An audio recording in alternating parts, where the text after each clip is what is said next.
राजधानी रांची के बेड़ो थाना से आपको बताएं, जहां गांव वालों ने हमला बोल दिया। पुलिस कर्मियों के साथ धक्का मुक्की तक की गई और थाने के सामान को तोड़ फोड़ दिया गया है। एक रिपोर्ट के जरिए आपको दिखाते हैं वहां पर क्या कुछ हुआ।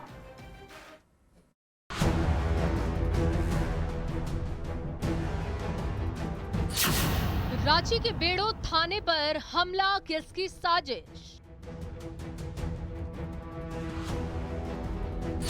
पुलिस कर्मियों के साथ मारपीट और थाने में तोड़फोड़ का मास्टरमाइंड कौन? सरना स्थल के जमीन के अतिक्रमण हटाने पर हुआ बवाल। आप जो कहना चाह रहे हैं वो समझ गए हैं। राजधानी रांची के बेड़ो थाना परिसर में उस वक्त हड़कंप मच गया जब करीब 250 ग्रामीणों की भीड़ ने अचानक थाने पर धावा बोल दिया। थाने में तोड़फोड़ और पुलिसकर्मियों के साथ धक्का मुक्की की गई। गड्ढे किए हुए हैं, यही वो मार्किंग है जो की जा रही थी, ताकि ये जमीन जो है वो बताया जा रहा था कि सरना समाज का है, पहाड़ा समाज का है, और इसे लेकर ही लोगों के द्वारा काफी संख्या में लोग यहाँ पर पहुंचे थे और उनके द्वारा मार्किंग की गई है। जो जानकारी है कि ज्यादातर लोग जो हैं वो बाहरी हैं। पुलिस के इन्वेस्टिगेशन में भी ये बातें आई हैं और फिलहाल तमाम चीजों की जांच जो है वो की जा रही है। जमीन तो हम लोग शुरू से जान रहे हैं महादानी बाबा का है, महादानी बाबा का।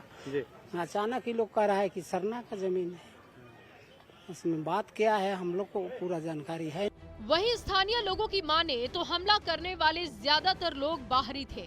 उसी समय सीओ साहब ये नोटिस जारी किए हैं और 24 घंटा के समय हम लोग को दिया हुआ है, जिसमें से ये जो भी है गुमटी है और ज्यादा कुछ है नहीं। यहाँ पे अतिक्रमण हम लोग को बहुत ज्यादा किया हुआ नहीं है।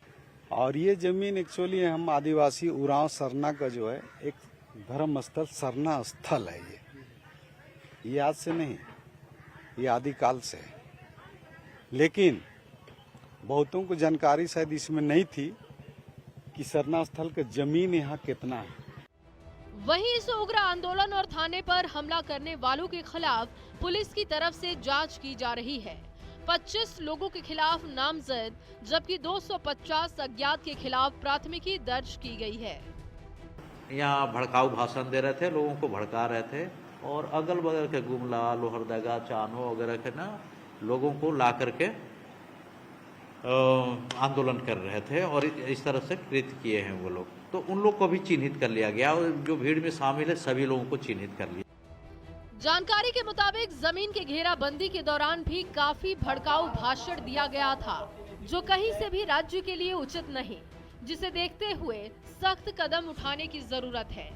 अब पूरे मामले को लेकर पुलिस की जांच भी जारी है। जो जानकारी पुलिस के अनुसार है, कई लोग जो है वो छत्तीसगढ़ और एमपी से भी आए हुए थे और उनके द्वारा ही कई लोगों को भड़काकर इस तरह की घटनाओं को अंजाम दिलाया गया। अब देखना होगा कि प्रशासनिक कार्रवाई में क्या कुछ तथ्य सामने आते हैं। कैमरामैन संजीव तिवारी के साथ ओम प्रकाश, न्यूज़ 18 रांची। और राजधानी रांची से बड़ी खबर है, एम्स डायरेक्टर पर भड़क गए हैं इरफान अंसारी। देवघर एम्स में बिना अनुमति कार्यक्रम पर भड़के। राष्ट्रपति के कार्यक्रम की अनुमति नहीं ली गई थी। स्वास्थ्य विभाग की अनुमति नहीं लेने पर नाराजगी जाहिर की। बिना अनुमति एम्स में आखिर कार्यक्रम कैसे कराए जा रहे हैं? एम्स को राजनीतिक मोड़ पर ले जा रहे डायरेक्टर। एम्स में मंत्री विभाग को किनारे कर हो रहा है काम। इरफान अंसारी ने बड़ा बयान दिया है। डायरेक्टर पर अपने मन से काम नहीं करने को लेकर उन्होंने भड़ास निकाली। हमारी जमीन गई, एम्स पर हमारा हक है। एम्स में बाहरी लोगों को भरा जा रहा है, आउटसोर्सिंग के जरिए बाहरियों को भरा जा रहा है, ये कहना है इरफान अंसारी का। और जमकर डायरेक्टर पर अपनी भड़ास उन्होंने निकाली है।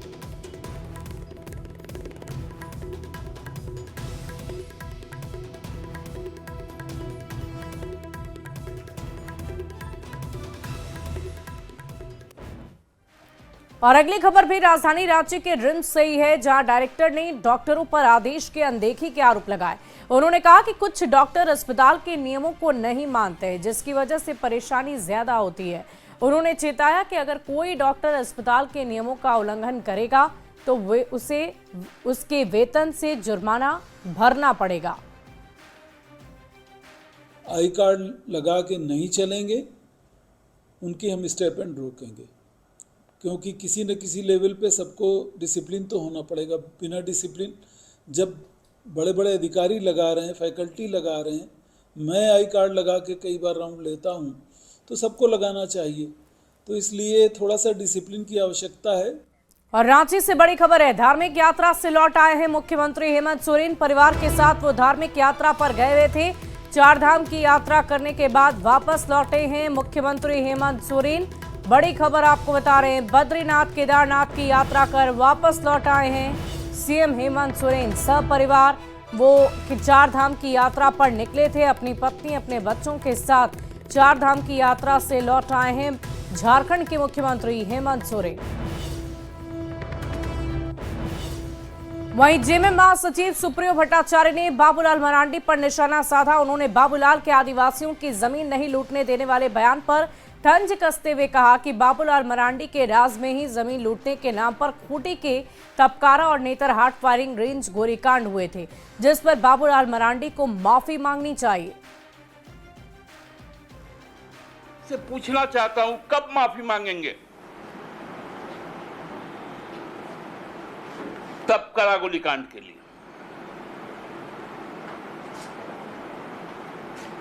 नेतरहाट फील्ड फायरिंग रेंज गोलीकांड के लिए,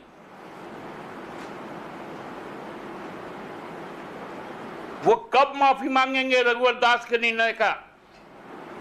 जब गोड्डा का पावर प्लांट वही बैठे हुए थे ना वहां धरना पे। और जेएमएम के इस बयान पर बीजेपी ने पलटवार कर दिया है और कहा कि जेएमएम को बाबूलाल के नाम का फोबिया हो गया है, क्योंकि बाबूलाल मरांडी हर फोरम से सरकार को फैक्ट के साथ एक्सपोज कर रहे हैं। जैसे कि झारखंड मुक्ति मोर्चा को श्री बाबूलाल मरांडी जी का फोबिया हो गया है। जिस तरह से हमारे प्रदेश अध्यक्ष श्री बाबूलाल मरांडी जी हर रोज इस सरकार को एक्सपोज कर रहे हैं, फैक्ट के साथ, फिगर के साथ, एविडेंस के साथ, जिस तरीके से सरकार के द्वारा किए गए घोटालों को उजागर कर रहे हैं, पूरी की पूरी सरकार जो है वह घबरा गई है।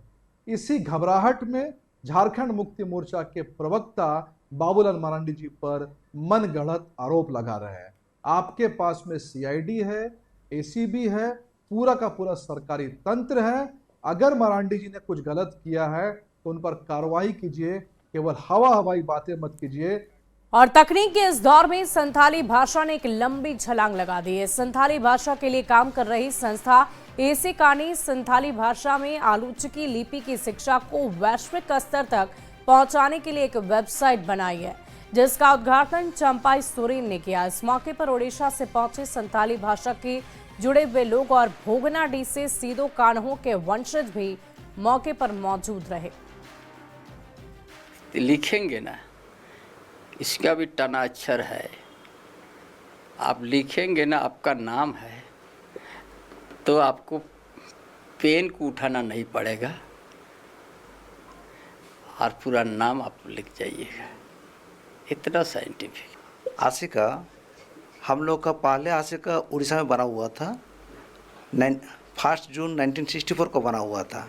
जो संस्था का नाम है Adivasi socio education and cultural association, जो हम संताली में बोलते हैं आदिवासी सावता लक्चर सम्मिलित। इसका तीन गो विंग से, एक एजुकेशन डिपार्टमेंट जिसको बोलते हैं बोर्ड ऑफ संताली एजुकेशन, दूसरा है social department board of social boards, तीसरा है कल्चरल बोर्ड।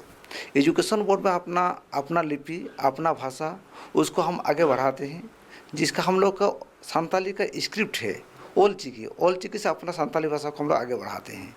रुक करेंगे अगली खबर का। बोकारो स्टील ने सेक्टर 12 के 161 आवासों में रहने वाले लोगों को नोटिस जारी कर घर को खाली करने के लिए एक फरमान जारी कर दिया है, जिससे लोगों में नाराजगी देखी जा रही है।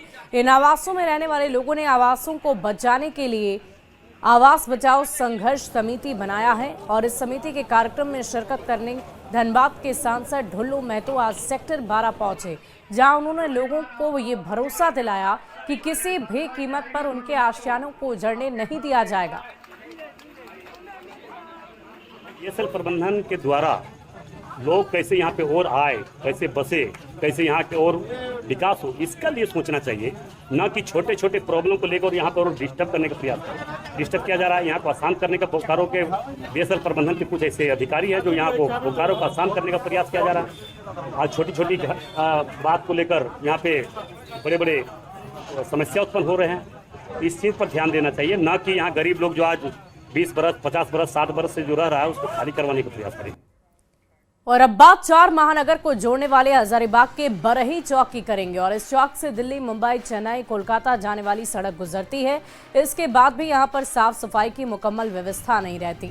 स्थानीय लोग चंदा कर कभी कभी सफाई करवा देते हैं, लेकिन उनकी मांग है कि प्रशासन अपने स्तर से यहां पर साफ सफाई रखे। न्यूज़ 18 संवाददाता सुशांत सोनी की इस रिपोर्ट को आप भी देखिए।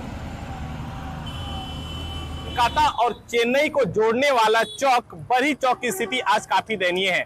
आपको हम तस्वीरों के माध्यम से दिखाना चाहेंगे कि ये वही हजारीबाग का बरही चौक है जो 4 महानगरों को जोड़ती है। यानी हम कह ले कि पूरे भारत के जो लोग हैं कहीं ना कहीं इस सड़क से जरूर गुजरे होंगे, इस चौक से जरूर गुजरे होंगे। लेकिन यहाँ की आपको स्थिति नजर आ रही होगी कि आपको सड़क के चारों तरफ जो है कचरा बिखरा दिखाई दे रहा होगा। दरअसल इसको लेकर जो है कई बार सवाल भी खड़े हुए हैं, लेकिन हालात की अगर बात कर ले तो जस के तस नजर आएंगे। सड़क के आपको इधर उधर जो है एक दिन जो है वो कचरा नजर आएगा, या फिर कह ले कचरा जो गीला कचरा है या फिर कह ले जो सूखा कचरा है, वो सभी एक कचरे जो है वो सड़क पर ही फेंक दिए जाते हैं। हालांकि इसको लेकर जो है कहीं ना कहीं कचरा निपटारण को लेकर सरकार जो है कई तरह का योजना बनाकर स्वच्छ भारत मिशन के तहत जो है साफ सफाई का जो एक संदेश देता है, लेकिन यह जो संदेश है हजारीबाग में इसका अनुपालन नहीं हो रहा है। इसको लेकर ना ही यहाँ के जिला प्रशासन की नजर है और ना ही यहाँ स्थानीय जनप्रतिनिधि की नजर। देखने वाली बात होगी कि इस और जो है यहाँ के लोकल जनप्रतिनिधि का ध्यान कब तक जाता है और इस बरही चौक को स्वच्छ सुंदर बनाने का काम किया जाता है। सुशांत सोनी, न्यूज़ 18 हजारीबाग। और अब बात आम की खेती से मालामाल हो रहे किसानों की करेंगे। चाईबासा में किसान धान गेहूं की पारंपरिक खेती को छोड़कर आम की खेती कर रहे हैं। आम्रपाली और हिमसागर जैसे उन्नत किस्म के आम को उगा रहे हैं, उसकी बागवानी कर रहे हैं, जिससे किसानों को फायदा भी मिल रहा है। जिला मुख्यालय से करीबन 45 किलोमीटर की दूरी पर पुसाल लोटा गांव में करीब 20 किसानों ने आम की खेती की है, जिसका जायजा लिया है न्यूज़ 18 संवाददाता रुपेश प्रधान ने। सिंहभूम जिला के ग्रामीण क्षेत्रों में भी अब आम के उन्नत किस्म के खेती होने लगी है और किसानों को इससे लाखों रुपए की आमदनी हो रही है। अभी मैं पश्चिम सिंहभूम जिला के पूसा लोटा गांव में मौजूद हूं और आप यहां देख रहे हैं इस आम के बागान में आम्रपाली, हिमसागर और इस तरह के अन्य किस्म के जो उन्नत किस्म के आम के पौधे यहाँ पेड़ लगे हुए हैं और पिछले करीब 5 वर्षों से यहाँ आम ये फल दे रहे हैं ये पेड़। और जो किसान इस आम के पेड़ों की यहाँ खेती कर रहे हैं उन्हें प्रति वर्ष लाखों रुपये की आमदनी हो रही है। जी, शुरुआत किए थे हम 1 एकड़ से। 1 एकड़ में जब शुरुआत किए थे फल बहुत अच्छा आने लगा, तो हमने फैसला किया कि जो बाकी मेरा खेत जो अनुपयोगी है, इसमें कुछ भी नहीं हो रहा था, वैसे खेत को हम आम बागान बना दिए। अभी टोटल हमारे पास 4 एकड़ का आम बागवानी है, उसमें 400 से ज़्यादा पौधा है। तो साल में करीब कितने की आमदनी आपको हो जाती है इससे? लगभग लाखों रुपया की आमदनी हो जाती है। आम बागवानी कर रहे हैं हम लोग का, यही आम से रोजगार चल रहा है। हम लोग बाहर काम करने नहीं जा रहे हैं और गांव का आदमी सब भी यही काम कर रहे हैं और हम लोग अच्छा कमाई हो रहा है, तो यही से हम लोग का सब कुछ आ रहा है और बाहर जाना नहीं पड़ रहा है मजदूर के लिए। और मजदूर के लिए गांव का आदमी सब भी आ रहे हैं। यहाँ सब्जी सब भी खेती करते हैं बगान में ही, तो पैसा अच्छा खासा कमाई हो रहा है। यहाँ करीब 20 किसान आम की बागवानी से जुड़े हुए हैं और पिछले करीब 5 वर्षों से वे एक समृद्ध किसान, आत्मनिर्भर किसान बन चुके हैं।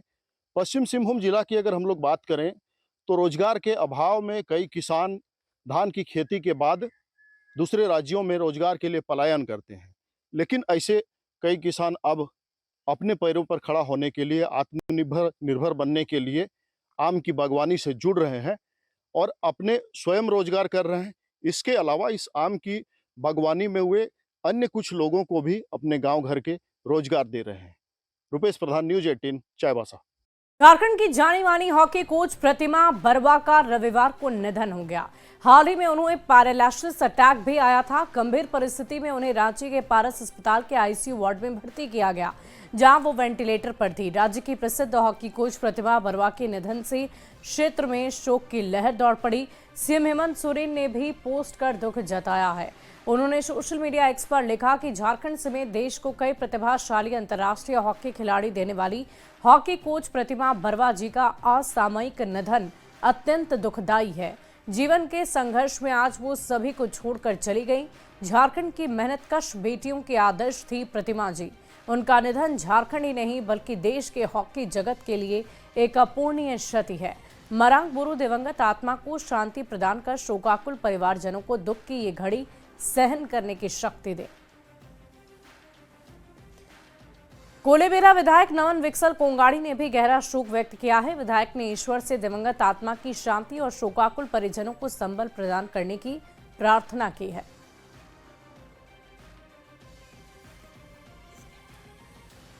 खिलाड़ियों के लिए बहुत ही दुखद घटना है, क्योंकि इन्होंने कई अंतर्राष्ट्रीय खिलाड़ियों को संवारा और मन से लगन के साथ खिलाड़ियों को प्रशिक्षित करती थी।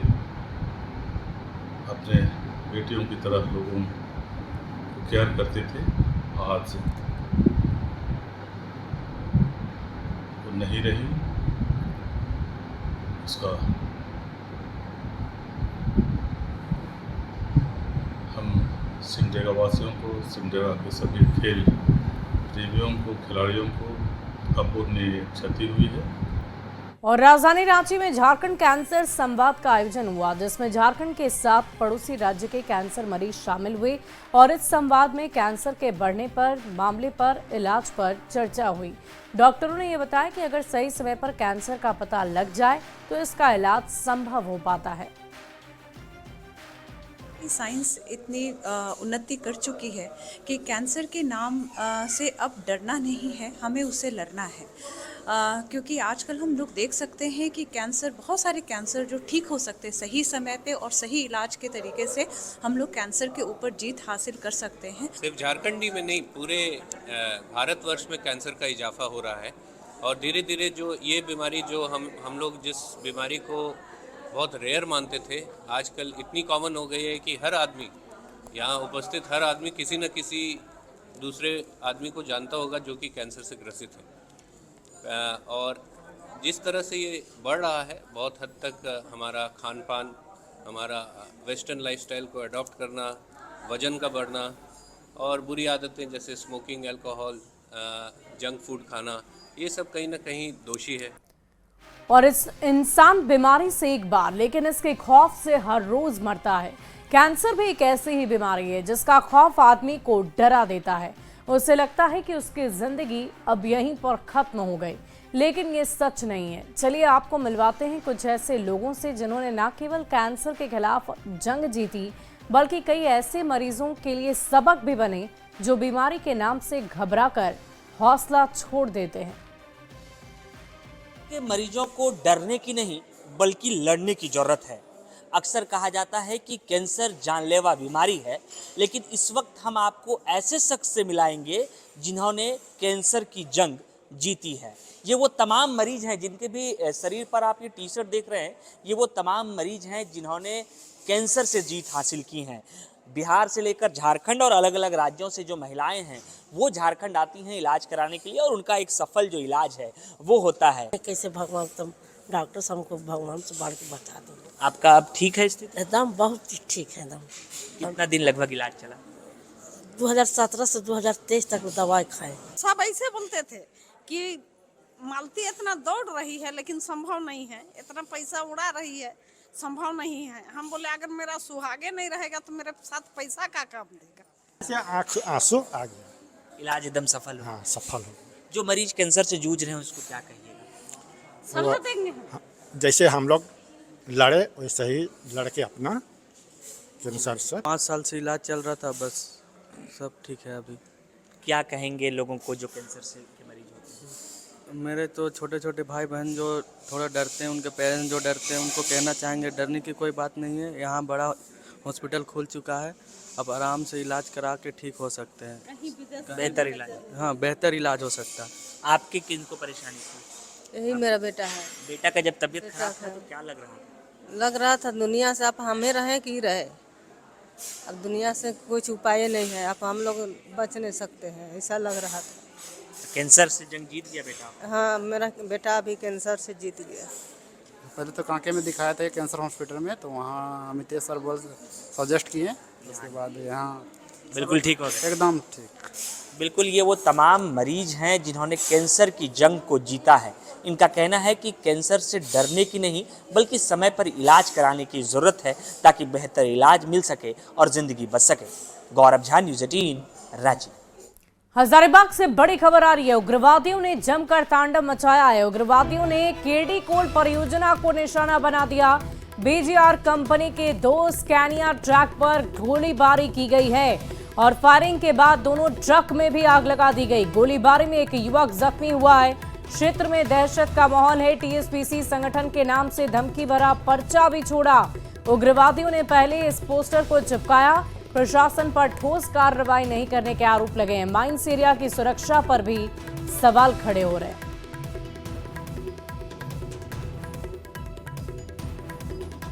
और फिलहाल